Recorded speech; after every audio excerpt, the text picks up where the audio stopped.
Hujan deras turun sejak sore, mengetuk jendela kaca rumah besar itu dengan ritme yang monoton. Laras duduk di kursi panjang dekat jendela, tatapannya kosong menembus gelapnya jalanan yang basah. Lampu-lampu jalan berpendar redup, menyinari genangan air yang beriak setiap kali kendaraan melintas.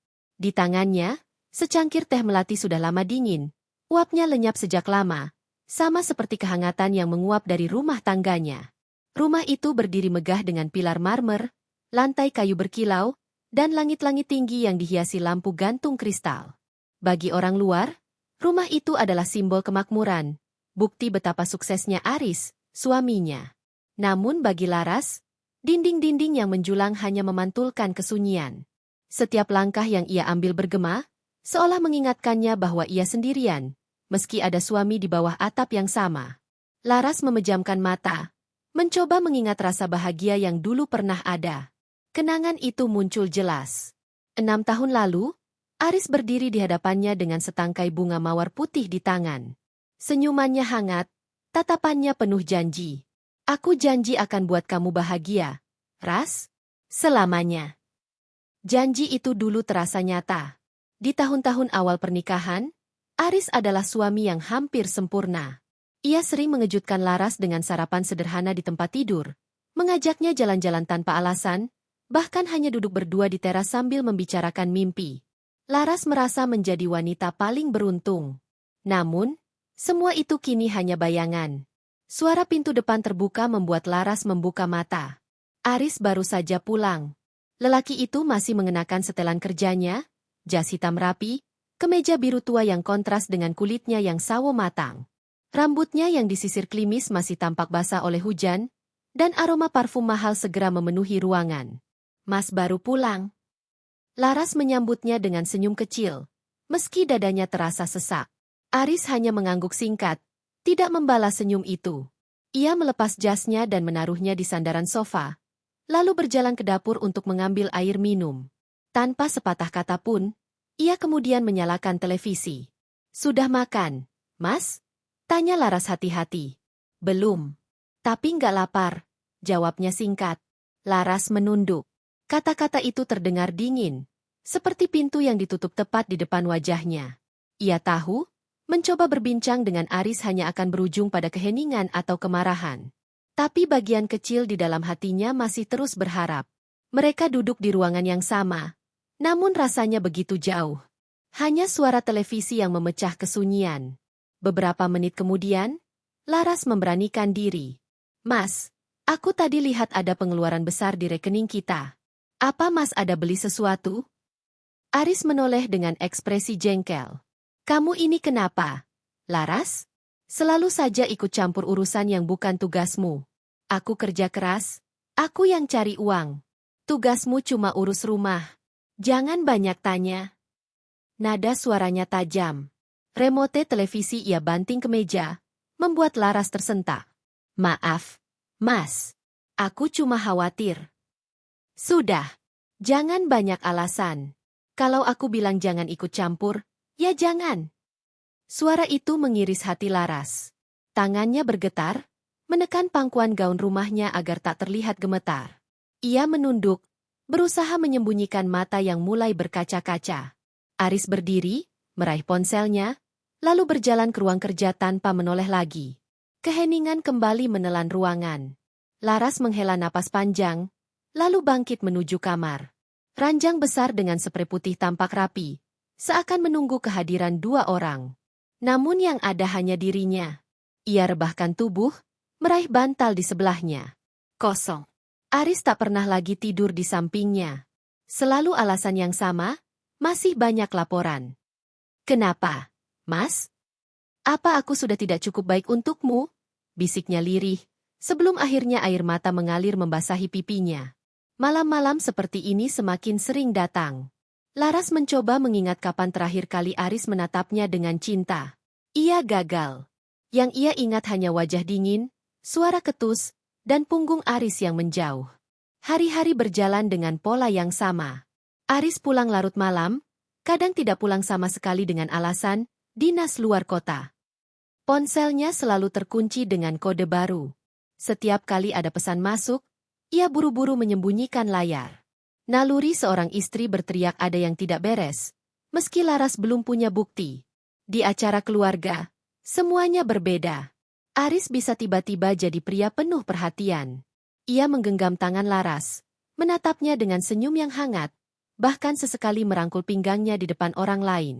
Semua kerabat memuji. Laras beruntung sekali punya suami seperti Aris, kata seorang tante dengan kagum. Iya, coba suamiku bisa kayak Aris, pasti hidupku bahagia, sahut yang lain. Laras hanya tersenyum pahit. Mereka tidak tahu senyum Aris itu hanyalah topeng. Mereka tidak tahu setelah pesta selesai, Aris akan kembali dingin, bahkan mungkin tak bicara sama sekali. Suatu malam, Laras tak mampu lagi menahan diri. Ia mendekati Aris yang sedang menatap laptopnya. Mas, suaranya bergetar. Kenapa kita jadi seperti ini? Apa salahku? Kalau aku kurang, tolong bilang. Aku bisa memperbaiki diri. Aris menutup laptop dengan kasar, menatap Laras seolah ia beban. Laras, kamu ini terlalu banyak drama.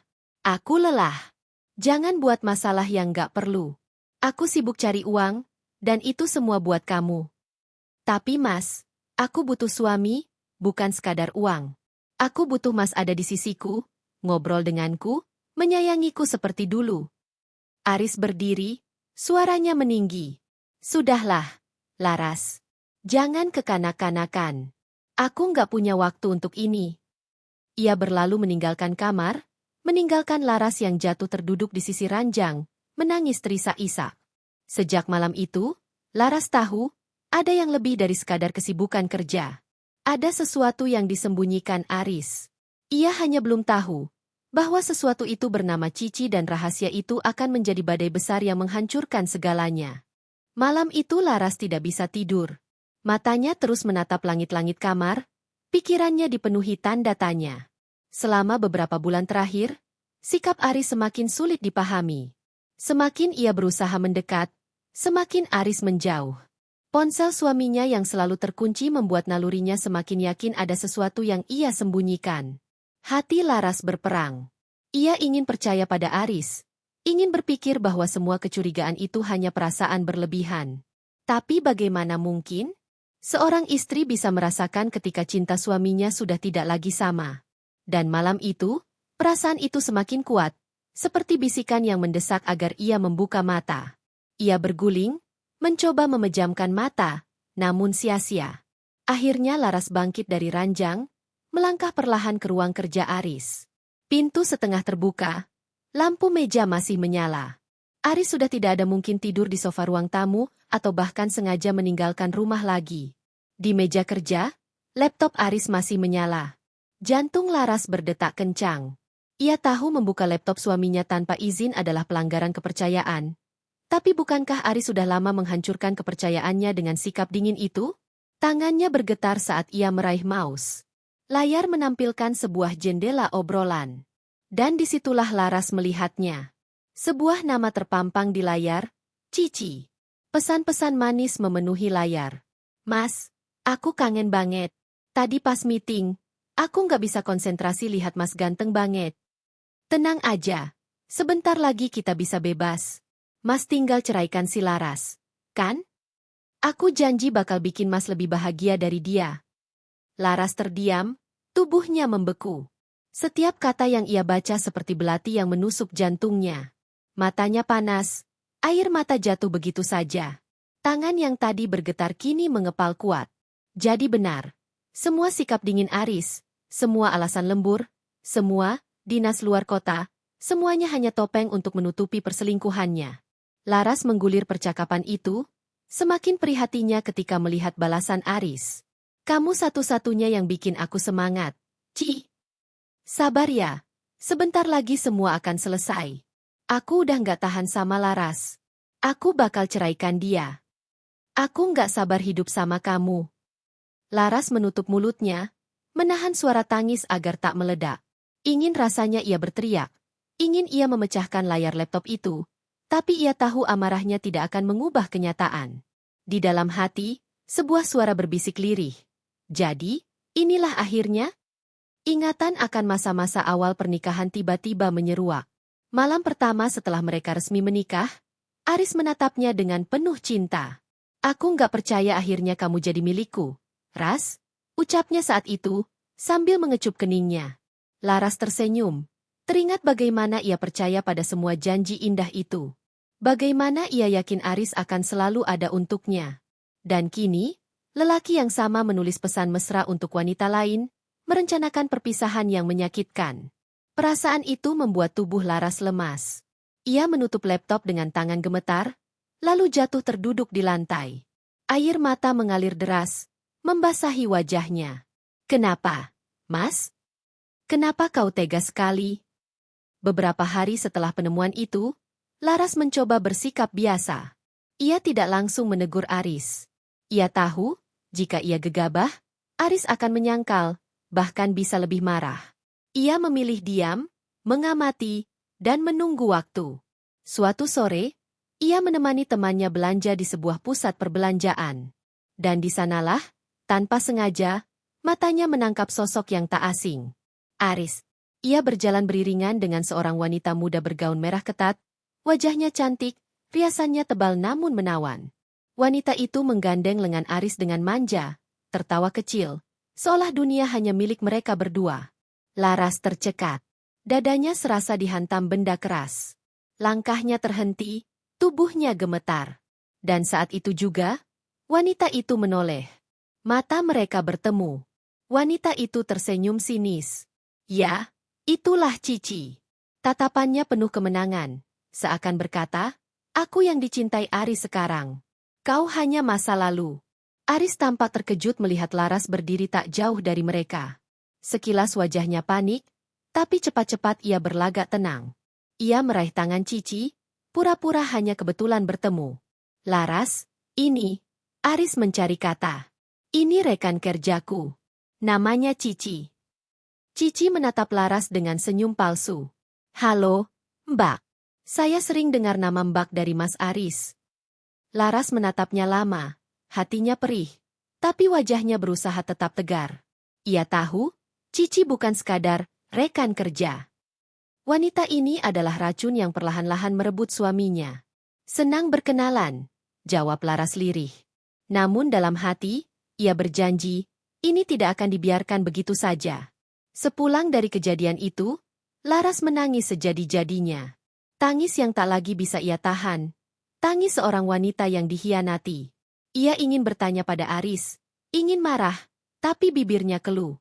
Yang ada hanya isak tertahan dan sesak di dada. Aris pulang larut malam, seperti biasa. Wajahnya tampak kesal saat melihat mata Laras bengkak. Kamu nangis lagi? Suaranya datar. Mas, Laras mencoba bicara. Aku lihat Mas tadi, sama dia. Aris langsung memotong. Sudahlah, jangan mulai. Aku capek. Jangan bikin masalah lagi. Begitu saja. Tidak ada penjelasan, tidak ada permintaan maaf. Seolah-olah semua salah ada di pihak Laras. Dan malam itu, Laras sadar sepenuhnya, cintanya sedang diuji. Rumah tangganya berada di ujung tanduk. Aris tidak lagi melihatnya sebagai istri, melainkan beban. Dan Cici, wanita itu, dengan senyum liciknya, telah berhasil menyusup ke dalam hidup mereka. Hari-hari setelah itu, Laras semakin diam.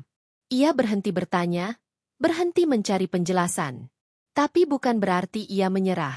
Diamnya adalah tanda ia sedang berpikir, sedang merencanakan. Hatinya hancur, ya. Tapi di balik kepedihan, api kecil mulai menyala. Api yang berbisik, jika Aris ingin menghancurkanmu, tunjukkan bahwa kau bukan wanita lemah. Jika dia ingin mempermalukanmu, buatlah ia menyesal seumur hidup. Dan itulah awal dari tekad Laras. Ia tidak akan pasrah. Ia tidak akan membiarkan Aris dan Cici menang begitu saja. Beberapa minggu setelah pertemuan menyakitkan di pusat perbelanjaan itu, suasana rumah Laras dan Aris semakin dingin. Laras seperti hidup bersama orang asing. Aris jarang pulang tepat waktu. Dan sekalinya pulang, ia lebih banyak sibuk dengan telepon atau mengurung diri di ruang kerja. Seakan-akan Laras hanyalah bayangan di rumah megah mereka ada, tapi tidak benar-benar berarti. Laras sudah berhenti menangis setiap malam. Air matanya habis. Yang tersisa hanyalah keheningan dan rasa sesak yang semakin lama berubah menjadi tekad. Ia belajar menata wajahnya agar tetap tenang, meski di dalam hati badai terus bergolak. Hingga suatu pagi, saat ia sedang menyusun buku-buku di rak ruang tamu, Aris tiba-tiba muncul dengan senyum yang mencurigakan. Senyum yang sudah lama tidak pernah Laras lihat. Tapi anehnya bukan membuat hatinya lega, justru menimbulkan firasat buruk. Laras, suara Aris terdengar ringan, aku ada kabar penting. Laras menoleh perlahan. Kabar apa, Mas? Tanyanya hati-hati. Aris berjalan mendekat, tangannya memegang sebuah amplop berwarna emas mengkilap. Ia menyerahkan amplop itu kepada Laras. Ini undangan.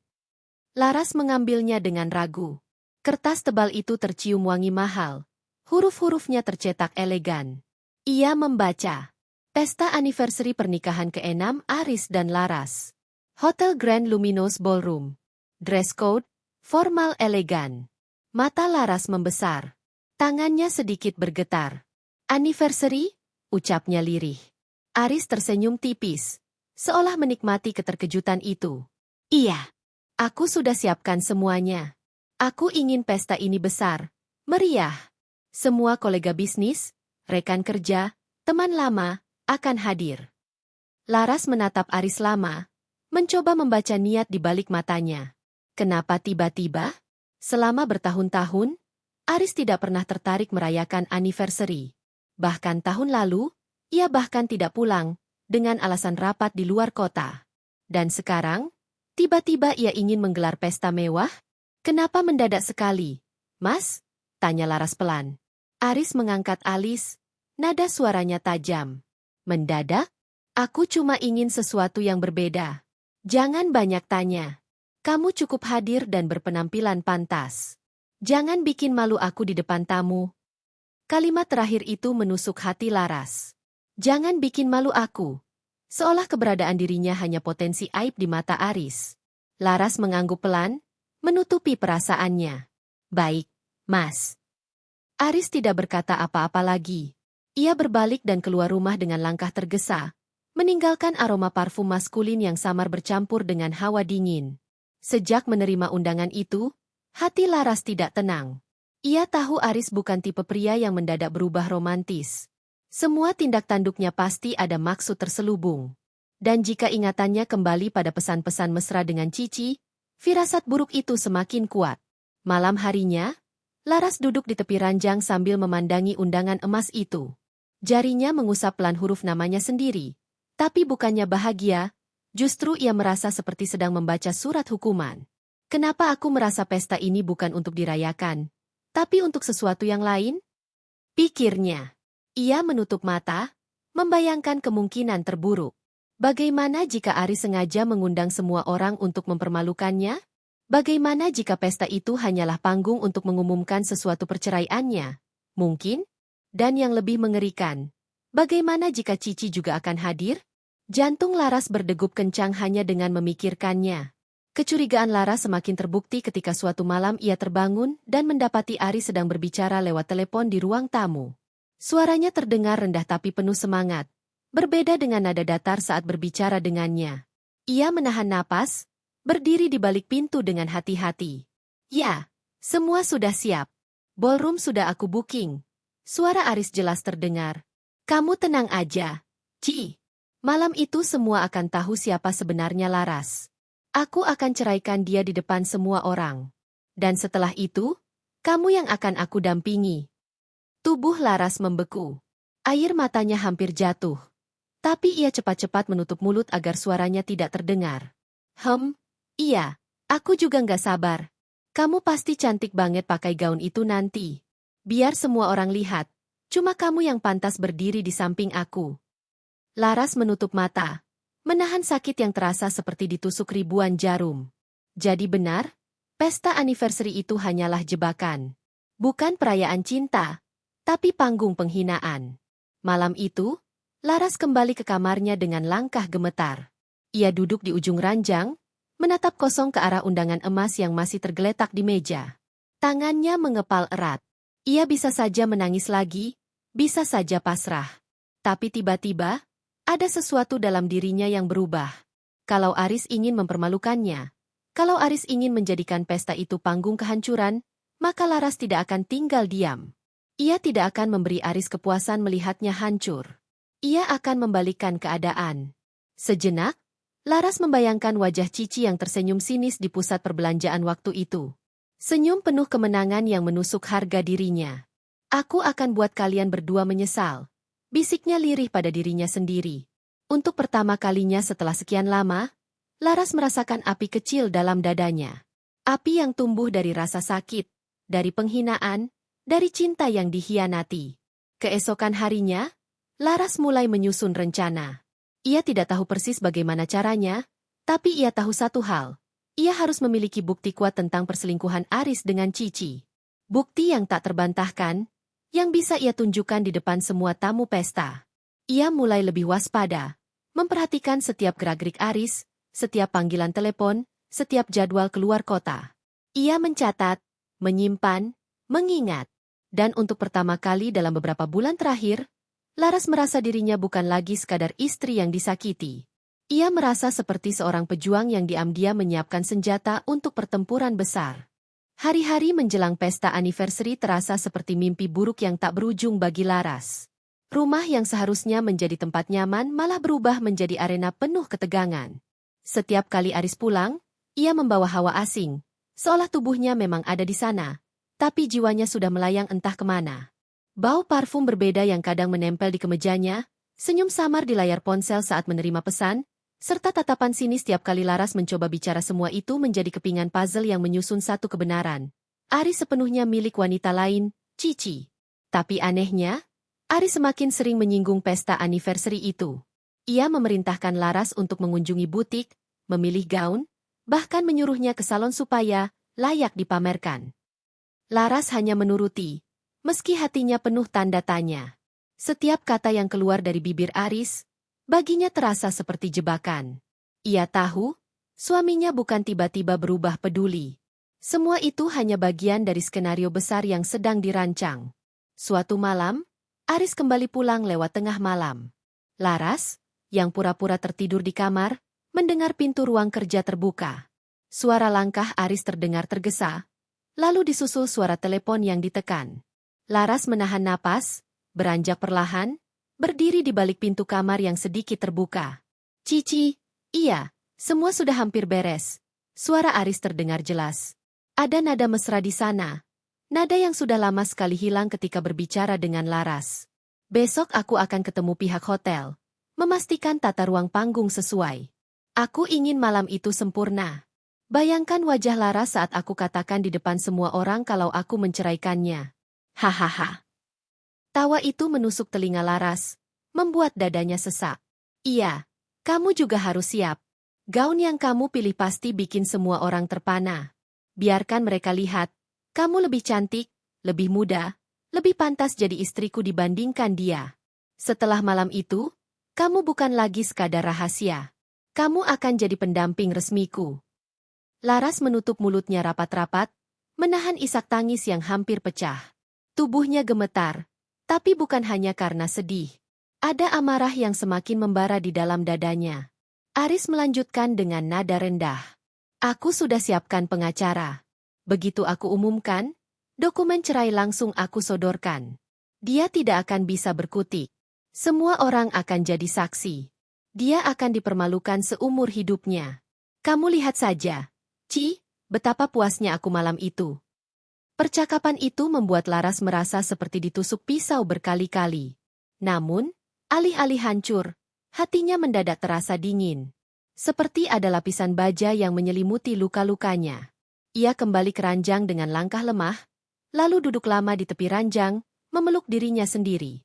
Jadi benar, kau ingin aku remuk di depan semua orang, Aris? Kau ingin aku keluar dari hidupmu dengan kepala tertunduk, jadi bahan hinaan? Matanya yang basah berkilat tajam. Aku tidak akan membiarkanmu menang. Jika ini perang yang kau pilih, maka aku akan ikut. Aku akan membuatmu menyesali rencana yang kau anggap brilian itu. Malam itu, untuk pertama kalinya Laras merasakan semacam kekuatan baru yang lahir dari penderitaan. Ia tidak lagi ingin sekadar bertahan, tapi membalas. Keesokan harinya, Laras mulai melangkah dengan hati-hati.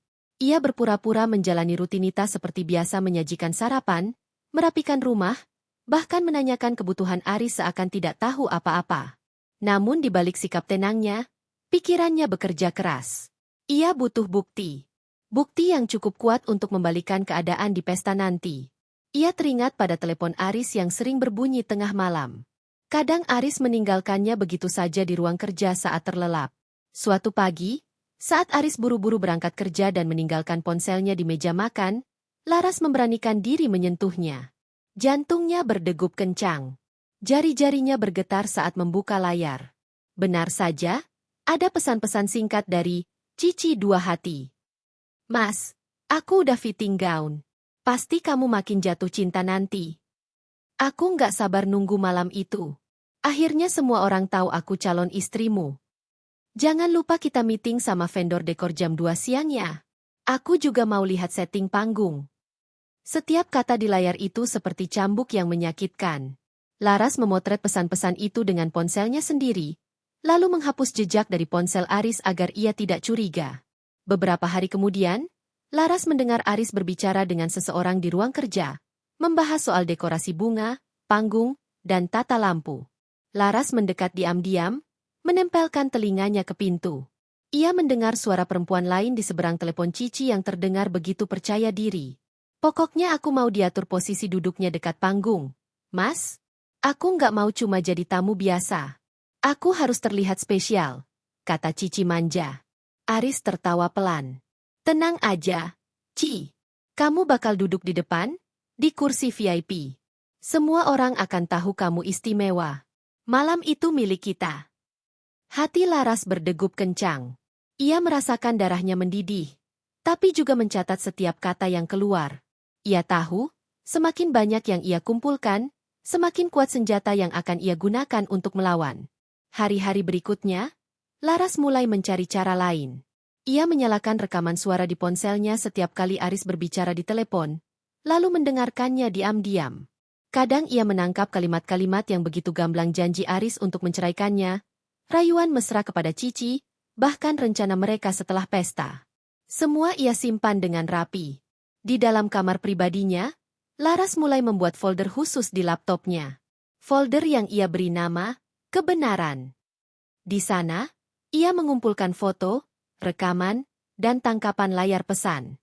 Setiap kali melihat isi folder itu, hatinya perih, tapi tekadnya semakin bulat.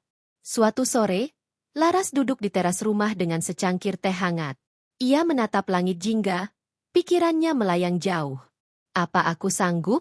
Apa aku bisa menghadapi semua tamu? Memperlihatkan bukti ini di depan mereka. Bayangan tatapan orang-orang membuatnya gemetar. Tapi kemudian ia membayangkan wajah Cici yang angkuh, dan suara tawa Aris yang penuh kepuasan saat merencanakan penghinaan itu. Perasaan takutnya seketika berubah jadi amarah. Tidak ada jalan kembali. Aku harus melawan. Malam itu, ketika Aris pulang dengan wajah puas entah dari mana Laras menatapnya lama. Ada banyak kata yang ingin ia ucapkan, banyak pertanyaan yang ingin ia lontarkan, tapi ia menahan diri. Ia tidak boleh gegabah. Aris menanggalkan jasnya, duduk di sofa, lalu berkata datar, "Besok kamu ke butik, pilih gaun yang elegan. Aku nggak mau kamu terlihat lusuh. Jangan bikin malu aku, Laras." Kata-kata itu menusuk. Tapi Laras tersenyum tipis, pura-pura patuh. "Baik, Mas." Aris tidak menyadari bahwa di balik senyum itu, Laras sudah memegang kunci kehancurannya. Malam semakin larut. Laras berdiri di depan cermin, memandangi wajahnya sendiri. Wajah yang mulai menua, garis-garis halus di sekitar mata, bayangan lelah di pipi. Ia membandingkan dirinya dengan Cici muda, segar, penuh pesona. Untuk sesaat, rasa minder menghantamnya. Tapi kemudian ia berbisik pada bayangannya. Aku bukan wanita lemah. Aku masih punya harga diri. Dan harga diri itu tidak akan pernah bisa kamu, Aris, atau Cici injak-injak. Air matanya jatuh. Tapi bukan karena putus asa. Melainkan sebagai penanda bahwa ia siap. Malam itu, Laras menyusun rencana dalam pikirannya. Malam pesta nanti, ketika Aris berusaha mempermalukannya, ia akan membalikkan keadaan.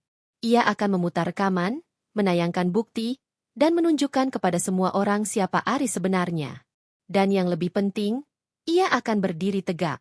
Bukan sebagai korban, tapi sebagai wanita yang memilih melawan. Hari-hari terasa semakin panjang bagi Laras. Setiap pagi ia bangun dengan perasaan asing antara cemas dan bersemangat. Cemas karena bayangan pesta anniversary itu kian dekat. Bersemangat karena perlahan-lahan ia berhasil merangkai kepingan bukti perselingkuhan Aris dan Cici. Di mata Aris, Laras masihlah istri patuh yang menurut tanpa banyak bicara. Ia masih menyajikan sarapan, menyiapkan kemeja, bahkan tersenyum saat melepas kepergian Aris ke kantor. Namun di balik itu, Laras menjalankan misinya dengan hati-hati. Setiap senyum yang ia lemparkan hanyalah topeng. Setiap jawaban lembutnya hanyalah kamuflase. Suatu pagi, setelah Aris berangkat kerja, Laras bergegas ke ruang kerja suaminya. Meja itu rapi, seolah tidak ada rahasia. Tapi Laras tahu, Aris selalu menyimpan dokumen penting di laci terkunci. Ia membuka laci lain, menemukan map-map proyek, slip bank, hingga kwitansi pengeluaran besar. Jantungnya berdetak cepat saat matanya tertuju pada satu amplop putih dengan tulisan tangan, Hotel Bintang Jaya Ballroom. Ia membuka amplop itu. Di dalamnya ada bukti pembayaran uang muka sewa ballroom hotel untuk pesta anniversary. Tapi yang membuat Laras tercekat adalah catatan kecil yang tertulis di pojok kertas. VIP seat, Cici. Tangannya bergetar. Jadi benar. Dia bahkan menuliskan namanya terang-terangan. Ia segera memotret kertas itu dengan ponselnya, lalu meletakkannya kembali dengan posisi yang sama. Napasnya berat, tapi ada sedikit rasa lega. Satu bukti lagi sudah di tangannya. Siang itu, Laras memberanikan diri mengunjungi sahabat lamanya, Rani. Rani adalah teman kuliahnya yang dulu sangat dekat, tapi jarang berjumpa sejak Laras menikah. Rani bekerja sebagai jurnalis. Seseorang yang paham bagaimana menyimpan informasi dan mencari kebenaran. Kamu kelihatan pucat. Ras, ada apa sebenarnya? Tanya Rani begitu mereka duduk di sebuah kafe kecil. Laras menatap cangkir kopi di depannya, matanya berkaca-kaca. Aku nggak tahu harus mulai dari mana. Ran? Aris, suamiku, dia selingkuh. Dan bukan cuma itu, dia merencanakan pesta anniversary untuk mempermalukan aku. Dia mau menceraikan aku di depan semua orang. Rani terbelalak. Astaga, kamu serius?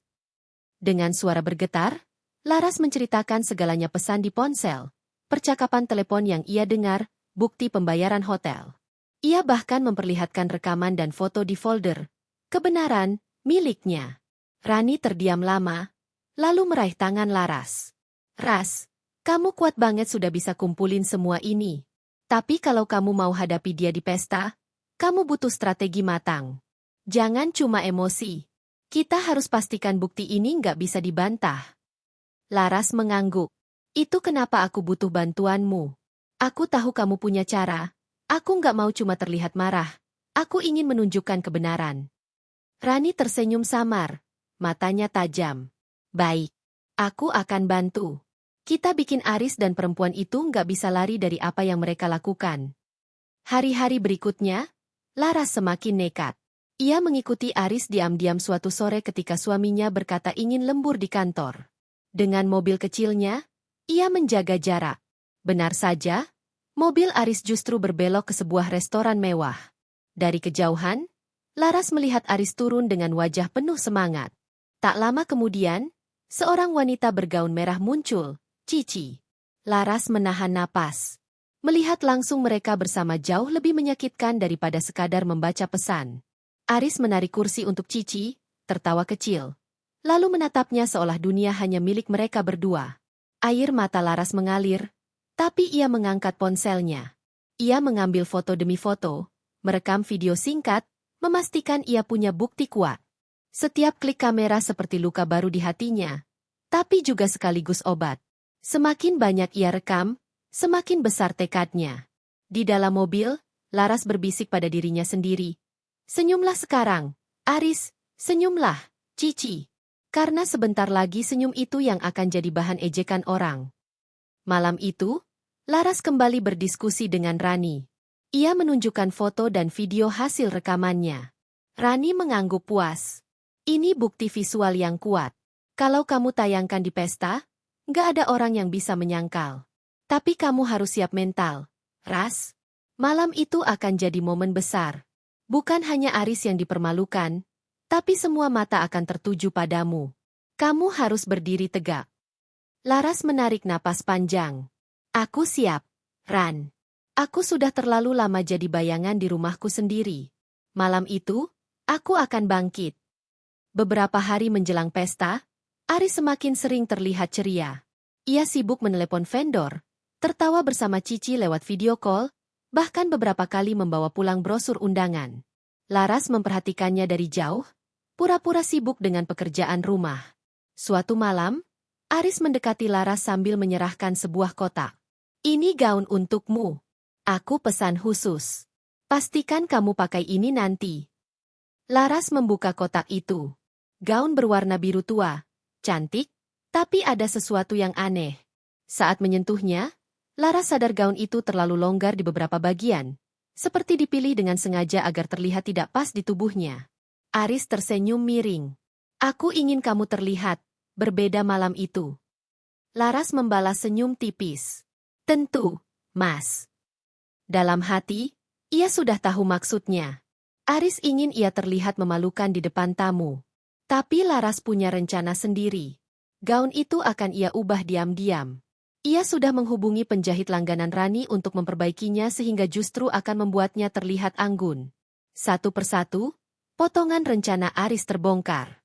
Ia mendengar Aris mengatur kursi tamu, memesan bunga favorit Cici, bahkan menyiapkan cincin baru. Laras mengumpulkan semuanya, baik bukti tertulis maupun rekaman. Tapi yang paling membuat Laras mantap adalah ketika suatu malam, Aris kembali berbicara di telepon dengan Cici. Aku nggak sabar lihat wajahnya nanti. Ci, dia pasti malu setengah mati. Semua orang tahu aku lebih bahagia sama kamu. Setelah itu, aku bebas.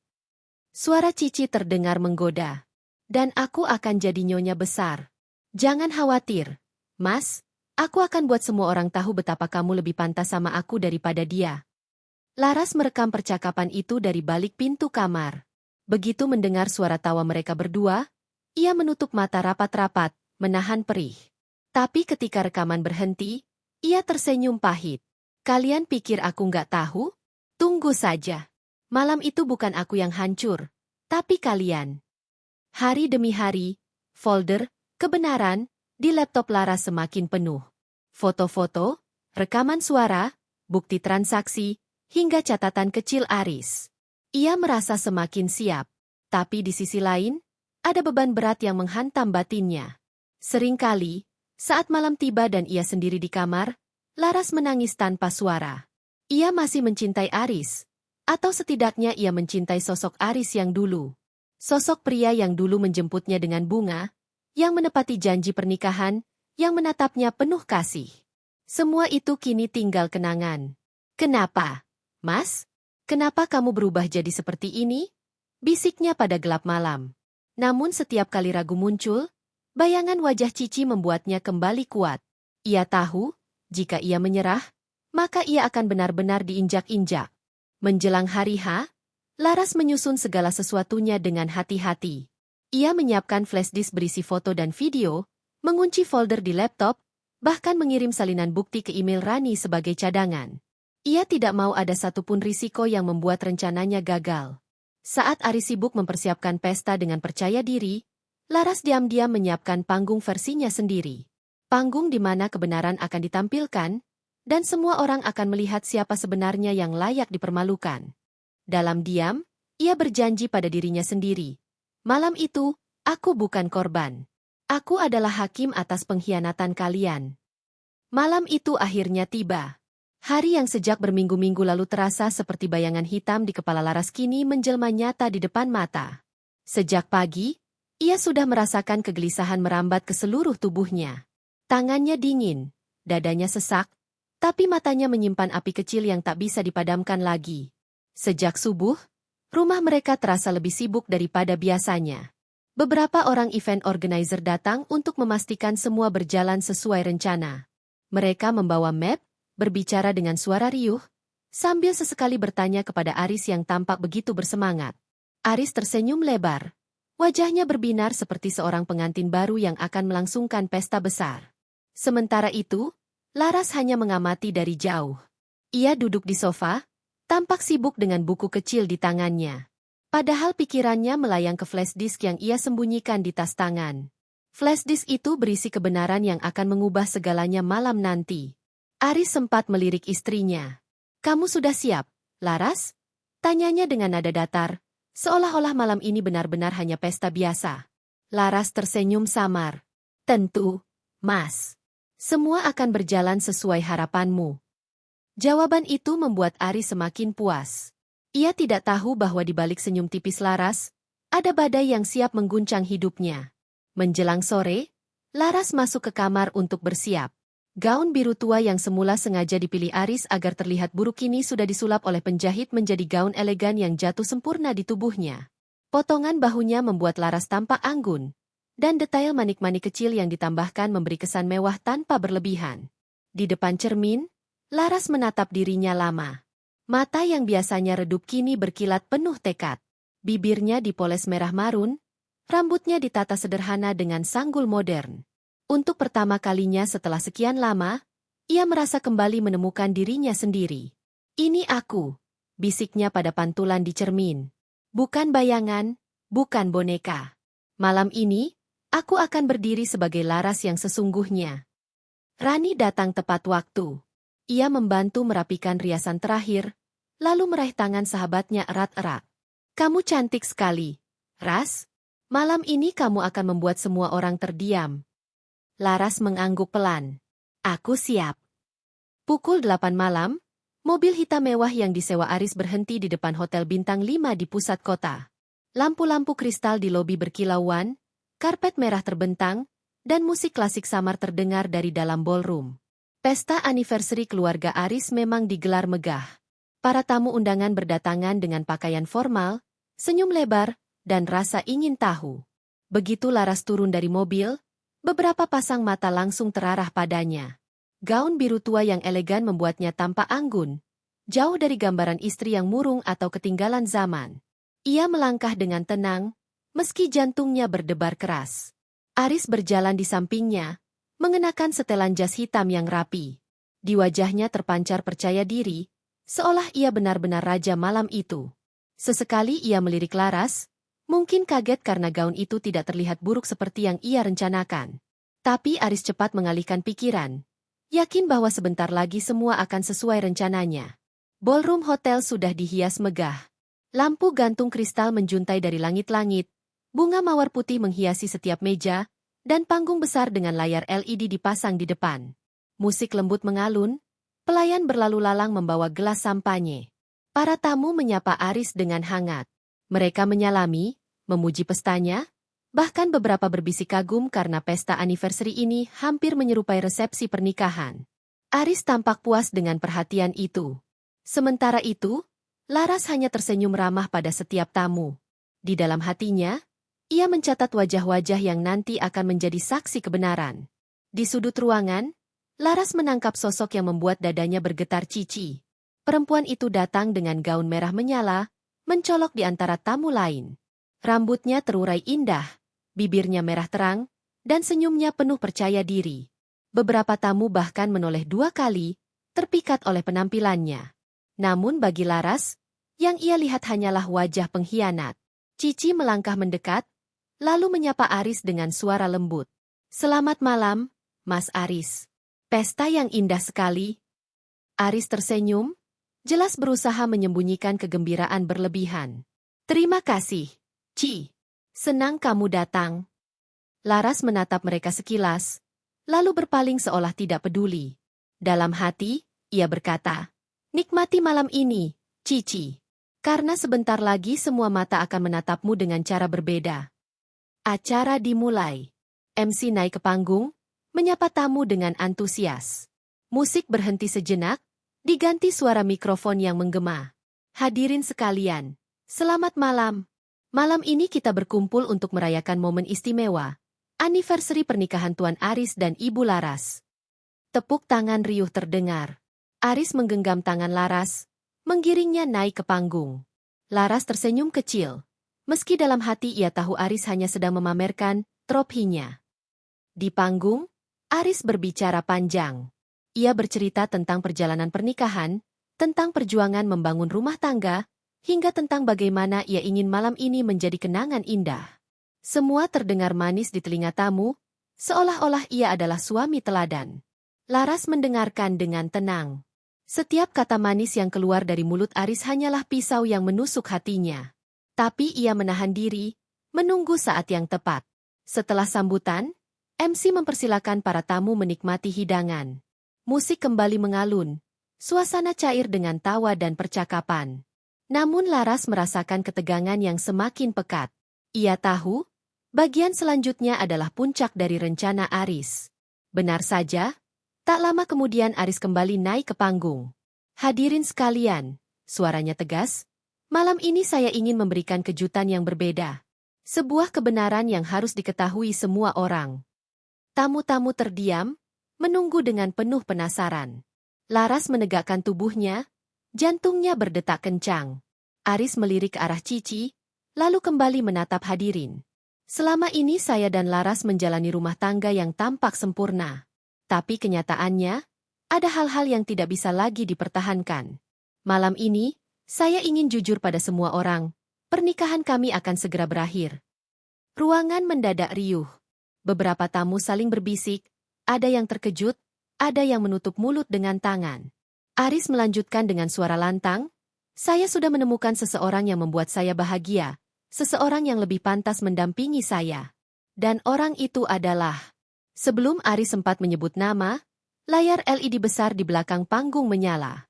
Bukan slide yang ia siapkan, melainkan video yang menampilkan dirinya sendiri sedang duduk bersama Cici di restoran, tertawa mesra.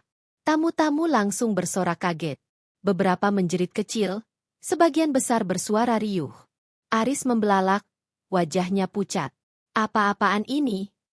Laras melangkah pelan ke depan, wajahnya tetap tenang. Suaranya lembut, tapi menggema di seluruh ruangan. Itu hanya sedikit dari kenyataan, Mas. Malam ini bukan aku yang dipermalukan, tapi kamu.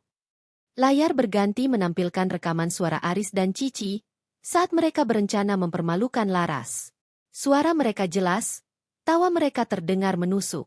Semua tamu kini menatap Aris dan Cici dengan pandangan jijik. Beberapa berbisik keras, astaga, dia selingkuh. Memalukan sekali. Aris panik, mencoba mematikan layar, tapi tidak bisa. Semua sudah diatur oleh Laras dan Rani. Laras berdiri tegak di tengah panggung. Wajahnya berkilau oleh cahaya lampu kristal. Malam ini, aku berdiri bukan sebagai istri yang lemah. Aku berdiri sebagai seorang wanita yang akhirnya berani menyingkap kebenaran. Selamat menikmati pesta kalian sendiri, Mas Aris, dan kamu, Cici. Cici yang tadinya percaya diri kini pucat pasi. Tangan Aris gemetar, wajahnya merah padam, matanya liar mencari jalan keluar. Sementara itu, Laras tersenyum untuk pertama kalinya malam itu. Senyum seorang wanita yang akhirnya menang. Suasana ballroom yang semula gemerlap mendadak berubah kacau. Tamu-tamu yang tadinya tersenyum kini saling berbisik dengan wajah tercengang. Denting gelas berhenti, musik terputus, dan hanya suara bisikan serta rekaman yang terus bergulir di layar besar. Biar semua orang lihat betapa memalukan Laras nanti. Terdengar jelas suara Aris dalam rekaman. Disusul tawa Cici yang renyah namun kini terdengar seperti cemooh keji di telinga semua orang. Beberapa tamu menatap Aris dengan pandangan jijik. Ada yang menggeleng tidak percaya, ada yang mencibir terang-terangan. Seorang wanita parubaya yang duduk di meja depan bahkan bersuara cukup keras. Astaga, tega sekali suami macam itu. Aris merasakan kakinya lemas. Wajahnya yang tadi penuh percaya diri kini pucat pasi, keringat dingin mengalir di pelipisnya. Ia mencoba berteriak, hentikan video itu. Hentikan? Tapi suaranya tenggelam dalam riuh rendah tamu yang mulai membicarakannya.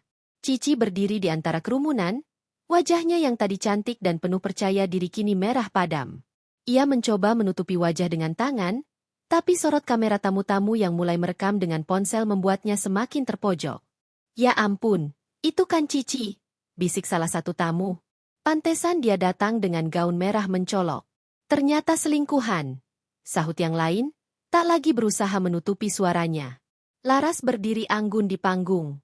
Senyumnya tipis. Matanya menyapu seluruh ruangan. Ia tidak perlu berkata banyak, karena bukti sudah berbicara sendiri. Malam ini, ia berhasil membalikkan keadaan. Seorang pria tua, ayah Aris, bangkit dari kursinya. Wajahnya merah pada menahan marah. Aris! Suaranya menggelegar, membuat semua orang terdiam sejenak. Apa ini yang kau banggakan? Kau mempermalukan keluarga kita di depan semua orang. Aris terdiam, wajahnya kaku. Ia mencoba mendekati ayahnya, tapi pria itu menepis tangannya kasar. Jangan sentuh aku. Kau bukan lagi anak yang bisa kubanggakan. Kata-kata itu menghantam dada Aris lebih keras daripada apapun. Ia melirik ibunya, berharap mendapat pembelaan. Tapi ibunya hanya menutup wajah dengan tangan, menangis pilu. Kenapa? Riz, kenapa kau tega begini? Suasana makin panas. Beberapa kolega bisnis Aris berdiri, sebagian langsung berjalan keluar ruangan sambil menggelengkan kepala. Aku tak mau terlibat dengan orang seperti ini. Gumam salah seorang dari mereka cukup keras untuk didengar orang lain. Aris panik. Ia berusaha bicara, tapi suaranya bergetar. Tidak, semua ini fitnah. Laras dia yang memutarbalikkan. Fitnah dari mana? Tiba-tiba suara Rani terdengar lantang dari arah meja tamu. Ia berdiri dengan kepala tegak, wajahnya penuh keberanian. Semua bukti nyata di depan mata. Apa kamu masih mau berbohong, Mas Aris? Para tamu menoleh, sebagian bertepuk tangan kecil mendukung. Rani berjalan ke arah Laras, berdiri di samping sahabatnya. Kehadirannya memberi kekuatan lebih bagi Laras. Cici mencoba bicara, suaranya melengking gugup. Itu semua tidak benar. Video itu sudah diedit. Laras pasti sengaja. Namun kalimatnya terpotong tawa sinis dari beberapa tamu. Diedit katanya?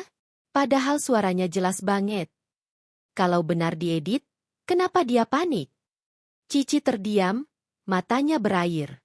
Ia berusaha meraih tangan Aris untuk mencari perlindungan, tapi Aris menepisnya kasar, seolah ingin lepas dari jeratnya.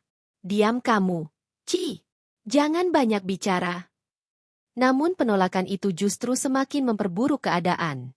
Para tamu kini menatap keduanya dengan campuran jijik dan kasihan. Laras akhirnya bicara. Suaranya tenang, tapi tegas. Hadirin sekalian, selama bertahun-tahun aku mencoba menjadi istri yang baik. Tapi malam ini, aku dipaksa berdiri di sini untuk menanggung malu yang seharusnya bukan milikku. Mas Aris ingin menjadikan pesta ini sebagai panggung penghinaan untukku. Tapi Tuhan membalikkan semuanya. Beberapa tamu mengangguk setuju. Seorang wanita muda bahkan menepuk tangan sambil berkata, "Luar biasa, Bu Laras. Anda kuat sekali." Laras melanjutkan, matanya menatap lurus ke arah suaminya. "Mas Aris, kamu merencanakan pesta ini untuk mempermalukanku. Tapi justru kamu yang memperlihatkan wajah aslimu di depan semua orang. Kamu yang mempermalukan dirimu sendiri." Aris gemetar. Bibirnya terbuka, tapi tak ada kata yang keluar. Setiap tatapan tamu kini terasa seperti panah yang menusuk dirinya. Harga diri yang selama ini ia banggakan runtuh begitu saja di depan ratusan pasang mata. Tiba-tiba, seorang tamu berdiri dan bersuara keras. Ia adalah salah satu kolega bisnis penting Aris. "Aku tak bisa percaya lagi dengan orang yang mengkhianati keluarganya sendiri. Kalau dia bisa menghancurkan istri dan anaknya, apalagi dalam bisnis, kepercayaan sudah hilang." Kata-kata itu membuat Aris semakin terpuruk. Ia tahu, reputasi bisnisnya ikut hancur malam ini. Cici mencoba menyelamatkan diri. Ia mengambil tasnya dan berlari ke arah pintu keluar. Tapi beberapa tamu berbisik-bisik sambil menatapnya tajam. "Perempuan perusak rumah tangga," terdengar lirih. Wajah Cici basah oleh air mata. Gaun merah menyala yang tadi membuatnya percaya diri kini terasa seperti api yang membakar tubuhnya. Aris jatuh terduduk di kursi dekat panggung. Jas hitamnya kusut, dasinya longgar, wajahnya kehilangan warna. Seorang pria yang tadi sempat memujinya kini lewat di depannya sambil mencibir. "Kasihan sekali. Semua topengmu runtuh dalam satu malam." Laras menatap pemandangan itu dengan campuran lega dan getir. Ia tidak merasa senang melihat Aris terpuruk, tapi ada keadilan yang akhirnya terwujud. Selama ini dialah yang menahan sakit, diperlakukan rendah, bahkan hampir dipermalukan. Kini kebenaran berdiri tegak di sisinya. Ketika acara sudah kacau dan sebagian tamu mulai bubar, Laras mendekati mikrofon sekali lagi. Terima kasih kepada semua yang sudah hadir malam ini. Saya mohon maaf jika acara ini berakhir tidak sesuai harapan. Tapi saya bersyukur, karena kebenaran akhirnya tersingkap. Mulai malam ini, saya, Laras, memilih untuk berdiri di atas harga diri saya sendiri. Suara tepuk tangan bergemuruh.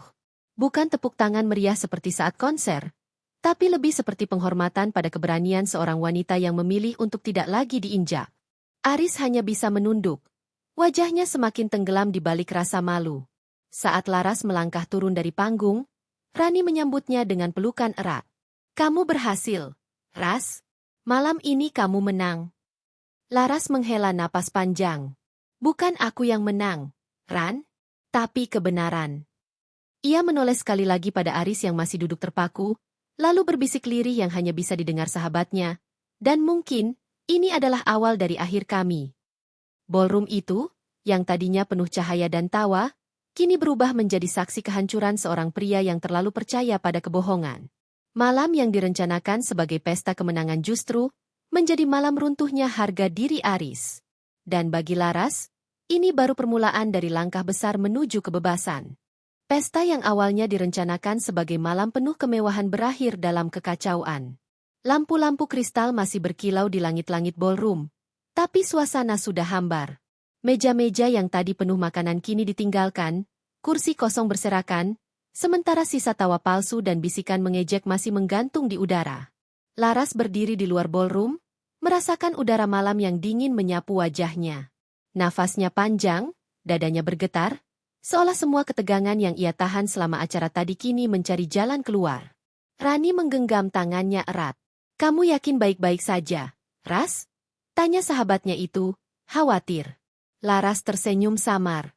Aku harus baik-baik saja, Ran? Kalau tidak, semua ini sia-sia. Dari kejauhan, Laras melihat Aris keluar dari ballroom.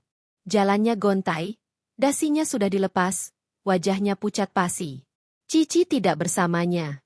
Entah kemana perempuan itu lari, tapi jelas ia tidak sanggup lagi menanggung tatapan orang. Aris menoleh sebentar ke arah Laras. Mata mereka bertemu, hanya sepersekian detik. Ada tatapan putus asa, kemarahan, dan permohonan sekaligus. Tapi Laras tak memberi reaksi. Ia hanya memalingkan wajah, menegakkan kepalanya, dan melangkah pergi bersama Rani. Malam itu, Laras tidak langsung pulang ke rumah. Ia menginap di apartemen milik Rani. Di kamar tamu sederhana, ia duduk di tepi ranjang, termenung. Bayangan wajah Aris terus muncul di kepalanya. Wajahnya saat marah, saat berbohong, saat panik, dan terutama saat dipermalukan di depan semua orang. Ada bagian dalam dirinya yang masih terluka. Bukan karena ia kehilangan suami, tapi karena kenangan 5 tahun pernikahan mereka kini terasa sia-sia. Ia teringat masa-masa awal, ketika Aris melamarnya dengan janji setia. Aku akan selalu melindungimu, Laras. Kita akan bersama selamanya. Janji manis itu kini hanya terdengar seperti lelucon kejam. Air mata mengalir, tapi Laras segera mengusapnya. Ia tidak ingin larut. Aku sudah sampai sejauh ini. Aku harus melangkah lebih jauh lagi, gumamnya. Keesokan paginya, berita tentang pesta anniversary itu sudah tersebar luas. Media sosial dipenuhi potongan video rekaman. Judul-judul gosip bermunculan. Pesta anniversary berubah jadi drama perselingkuhan. Pengusaha muda Aris dipermalukan istri sah di depan tamu undangan. Siapa Cici, wanita gaun merah di pesta Aris dan Laras? Laras membaca beberapa berita itu sambil menghela napas. Ia tidak mencari ketenaran, tapi publik kini tahu apa yang terjadi. Ada yang mendukungnya, ada juga yang mengomentari sinis. Tapi satu hal jelas, ia bukan lagi korban yang bungkam. Sementara itu, Aris menghadapi badai besar. Beberapa kontrak bisnisnya dibatalkan. Investor menarik diri. Rekan-rekan yang dulu memujanya menjauh tanpa pikir panjang. Telepon genggamnya terus berdering. Tapi lebih banyak dari wartawan yang mencari komentar, bukan dari teman yang peduli. Cici, di sisi lain, juga menjadi bulan-bulanan. Akun media sosialnya diserbu komentar pedas. Perusak rumah tangga. Gaun merahmu tak bisa menutupi kebusukanmu. Ia menutup diri, tidak berani keluar rumah. 2 hari setelah pesta, Aris datang ke rumah Laras. Rumah besar itu sepi, tapi pintu masih terbuka untuknya karena nama mereka masih tercatat sebagai pasangan sah. Ia masuk dengan langkah berat, menemukan Laras sedang duduk di ruang tamu dengan secangkir teh hangat. Laras, suaranya serak, penuh penyesalan. Aku minta maaf. Laras menatapnya dengan dingin. Tidak ada lagi rasa bergetar seperti dulu setiap kali mendengar suara itu. Maaf? Tanyanya lirih.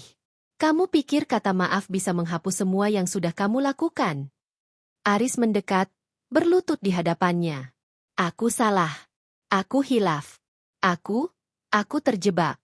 Cici, aku tidak tahu bagaimana bisa sejauh ini. Tapi aku mencintaimu, Ras. Jangan tinggalkan aku. Laras menatap wajah suaminya lama sekali. Wajah yang dulu ia cintai, wajah yang pernah ia percayai. Tapi kini semua sudah berbeda. Kamu tidak hanya mengkhianati aku, Mas. Kamu mempermalukanku, menghancurkan kepercayaanku, dan mencoba menjatuhkan harga diriku. Kalau bukan karena aku punya keberanian, mungkin malam itu aku sudah hancur. Dan kamu berdiri di atas kehancuranku sambil tersenyum. Aris terisak. Aku menyesal. Penyesalanmu datang karena semua orang sudah tahu wajah aslimu, potong Laras tajam.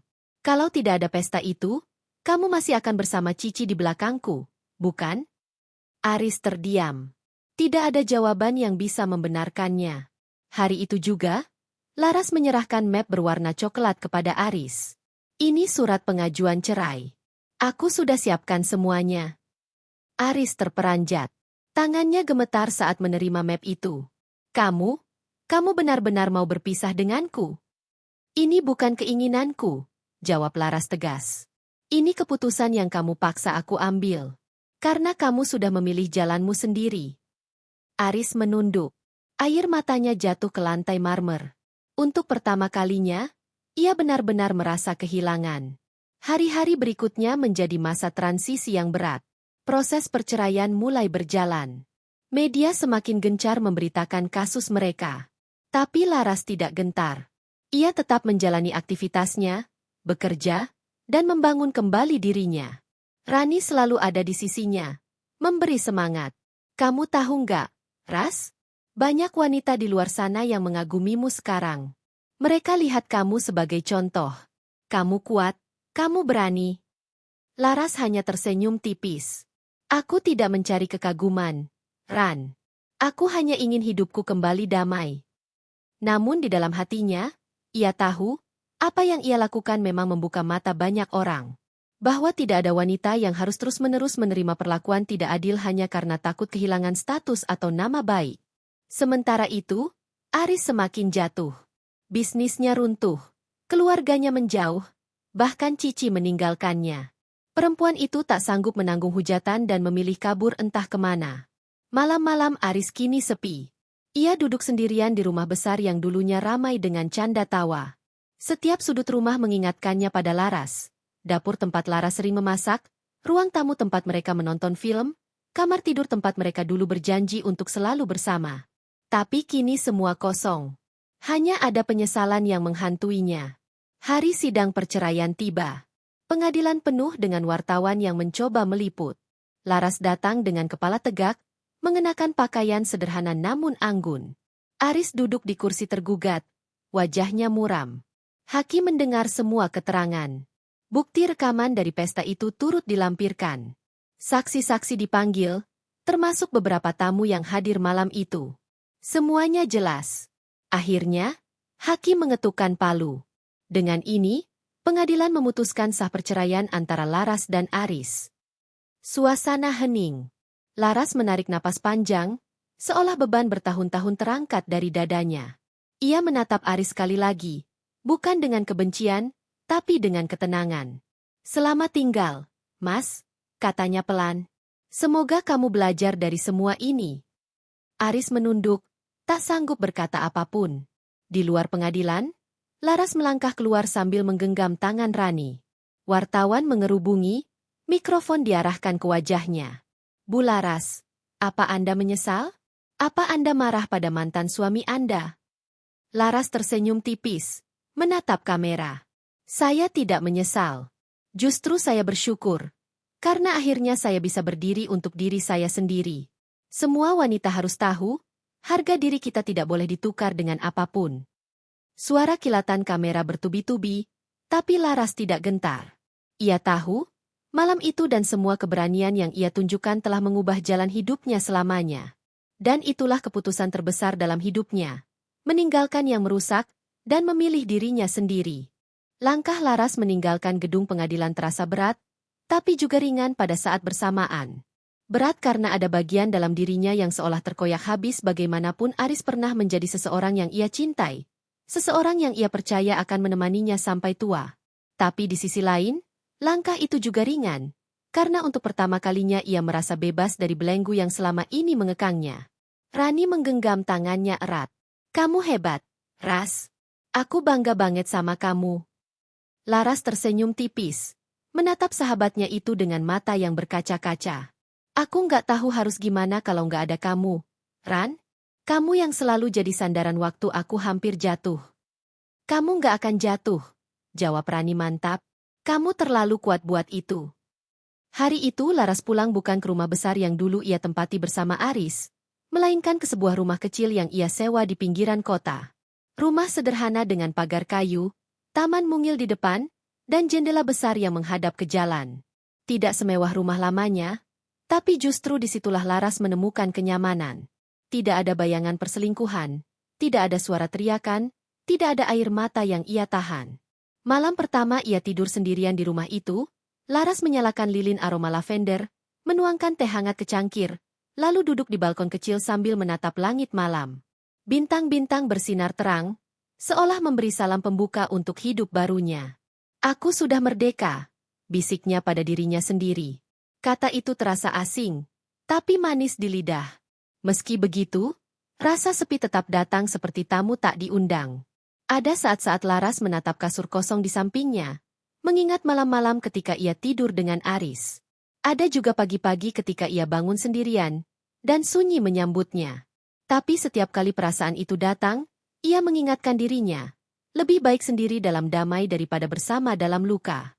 Beberapa minggu setelah perceraian, hidup Laras perlahan menemukan ritme baru. Ia kembali fokus pada pekerjaannya sebagai konsultan desain interior.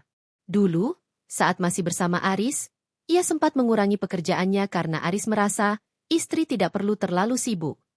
Kini, ia justru punya lebih banyak waktu untuk mengejar passionnya. Suatu pagi, teleponnya berdering. Halo, Bu Laras? Kami tertarik bekerja sama dengan Anda untuk proyek renovasi hotel. Suara seorang pria dari perusahaan properti besar terdengar di ujung sana. Mata Laras berbinar. Tawaran ini bukan main-main. Baik, Pak. Saya akan siapkan proposalnya. Jawabnya penuh semangat. Hari-hari berikutnya Laras habiskan dengan bekerja keras. Ia kembali menggambar sketsa, menyusun mood board, bahkan turun langsung ke lokasi proyek. Saat melihat hasil desainnya dipuji klien, ada kebanggaan tersendiri yang memenuhi hatinya. Inilah dirinya seorang perempuan mandiri, berbakat, dan berharga, bahkan tanpa embel-embel status istri siapapun. Namun kebebasan juga datang dengan tantangan. Dunia luar masih ramai membicarakan perceraian mereka. Setiap kali Laras membuka media sosial, masih ada komentar sinis yang menudingnya kejam karena mempermalukan Aris. Dia tega banget ninggalin suaminya pas jatuh. Kalau dia benar-benar istri baik, harusnya maafin. Komentar-komentar itu menusuk, tapi Laras belajar untuk tidak menghiraukannya. Ia tahu siapa dirinya. Ia tahu apa yang telah ia perjuangkan. Rani selalu jadi tameng. Biarkan saja mereka ngomong. Ras, mereka nggak pernah ngerasain apa yang kamu rasain. Orang-orang suka berlagak tahu segalanya. Padahal mereka cuma penonton. Laras mengangguk. Ia sadar, suara-suara negatif akan selalu ada. Yang penting adalah suara yang ada di dalam dirinya dan suara itu kini berkata bahwa ia sudah di jalan yang benar. Sementara itu, kabar tentang Aris semakin jarang terdengar. Setelah bisnisnya runtuh dan Cici menghilang, ia nyaris tak muncul di publik. Beberapa teman lama Laras bercerita bahwa Aris hidup menyendiri, menutup diri dari dunia luar. Suatu malam, Laras menerima pesan singkat dari nomor yang sangat ia kenal. "Laras, bolehkah aku bicara denganmu? Hanya sekali ini saja." Ia menatap layar ponselnya lama sekali. Ada dorongan kecil di dalam hatinya untuk membalas, tapi segera ia tepis. Ia tahu, membuka pintu lagi hanya akan mengundang luka lama. Dengan tenang, Laras menghapus pesan itu dan mematikan ponselnya. Malam itu ia tidur dengan nyenyak. Untuk pertama kalinya, ia benar-benar yakin bahwa ia tidak lagi terikat pada masa lalu. Beberapa bulan berlalu. Proyek hotel yang ia tangani sukses besar. Namanya mulai diperbincangkan di kalangan profesional. Beberapa media bahkan menawarinya untuk diwawancarai, bukan karena perceraian, tapi karena prestasinya di bidang desain interior. Saat duduk di depan kamera untuk wawancara itu, pewawancara bertanya, "Bu Laras, bagaimana Anda tetap kuat melalui masa sulit dan kini bisa bangkit kembali?" Laras tersenyum lembut, lalu menjawab, "Saya percaya setiap manusia punya titik runtuh, tapi juga punya titik bangkit. Saya runtuh ketika dikhianati, tapi saya bangkit karena saya tidak mau hidup saya berhenti di sana. Saya ingin membuktikan bahwa kebahagiaan seorang wanita tidak bergantung pada orang lain, tapi pada dirinya sendiri." Kata-kata itu tersebar luas, menjadi inspirasi banyak orang.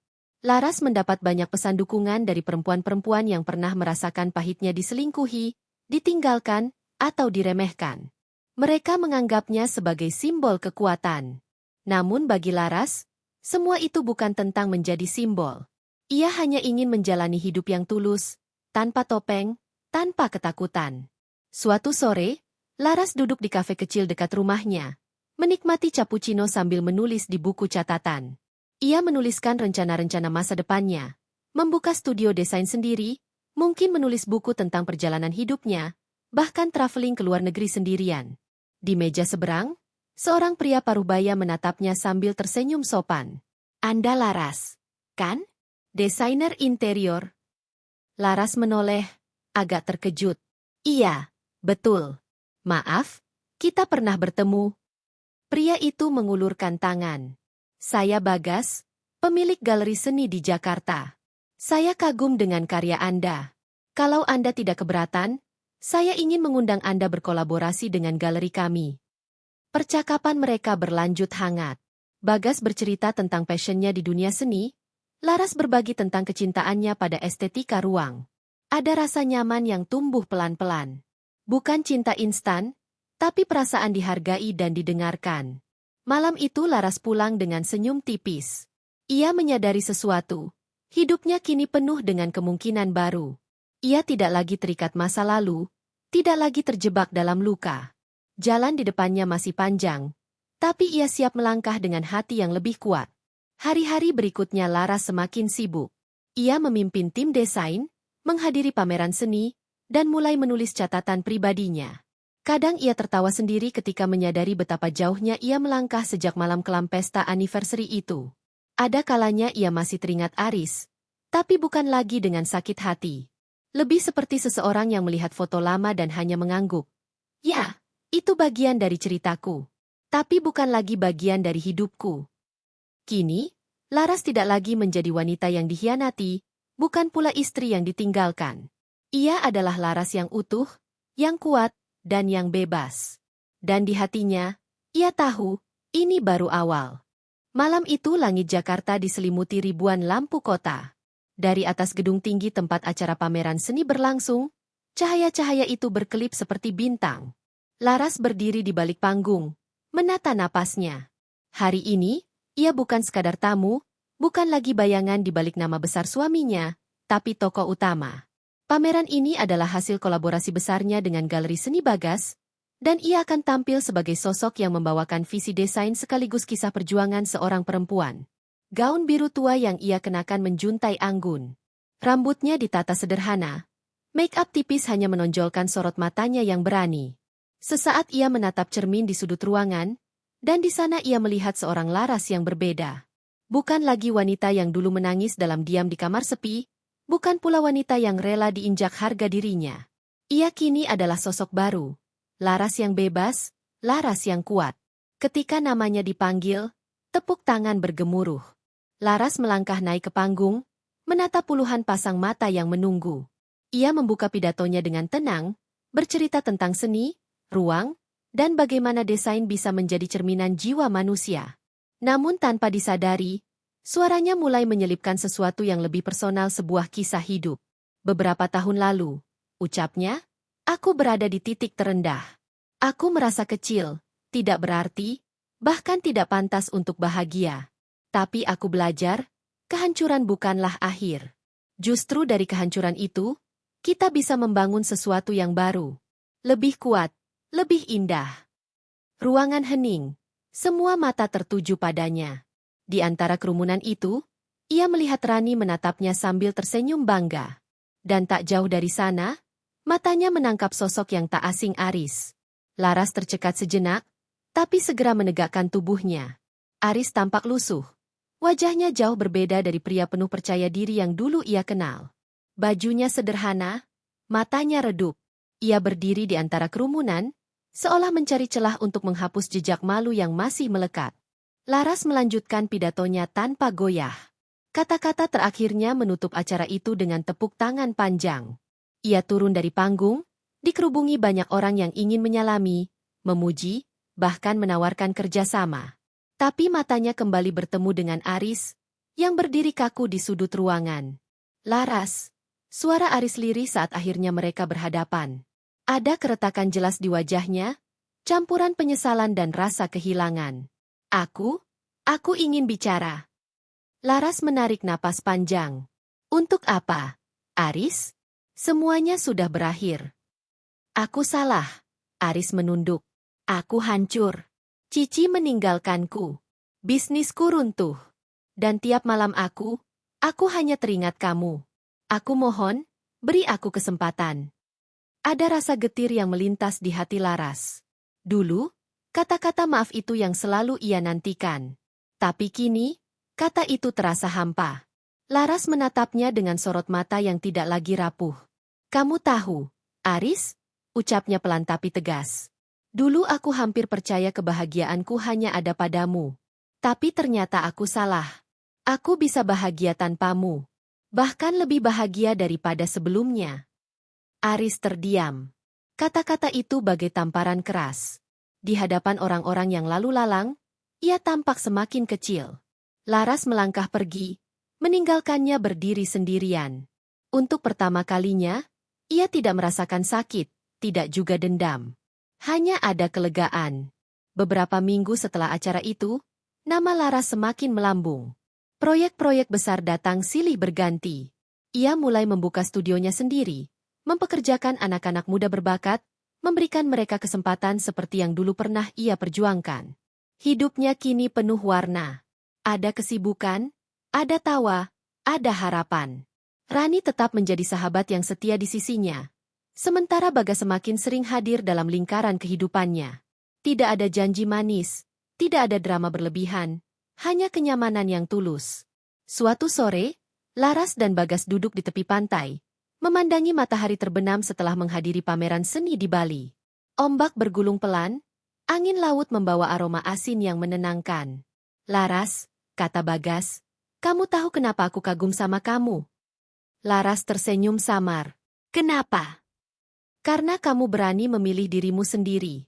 Banyak orang terjebak dalam bayangan masa lalu. Tapi kamu melangkah keluar dan membangun dirimu yang baru. Itu hal yang gak semua orang bisa lakukan. Laras terdiam sejenak, menatap matahari yang perlahan tenggelam. Aku dulu takut sendiri. Tapi ternyata, kesendirian mengajarkanku banyak hal. Bahwa aku cukup. Bahwa aku layak bahagia, tanpa harus bergantung pada siapapun. Bagas menatapnya dengan kagum. Tidak ada kata-kata manis yang berlebihan, tapi di matanya, Laras melihat sesuatu yang tulus. Dan itu sudah cukup membuatnya merasa hangat. Di suatu malam yang sepi, Laras duduk di balkon rumah kecilnya. Ia membuka buku catatan, menulis kalimat singkat. Aku bukan lagi wanita yang dipermalukan. Aku adalah wanita yang memilih untuk bangkit. Dan dari luka itu, aku menemukan diriku sendiri. Ia menutup buku itu, menatap langit penuh bintang. Senyumnya merekah, damai, dan penuh keyakinan. Aris mungkin telah menjadi bagian dari ceritanya, tapi tidak lagi bagian dari masa depannya. Masa depannya kini adalah tentang dirinya sendiri, tentang kebebasan, kekuatan, dan cinta yang lahir dari keberanian memilih jalan yang benar. Dan malam itu, Laras tahu, ia sudah menutup satu bab penuh luka, sekaligus membuka bab baru yang penuh cahaya.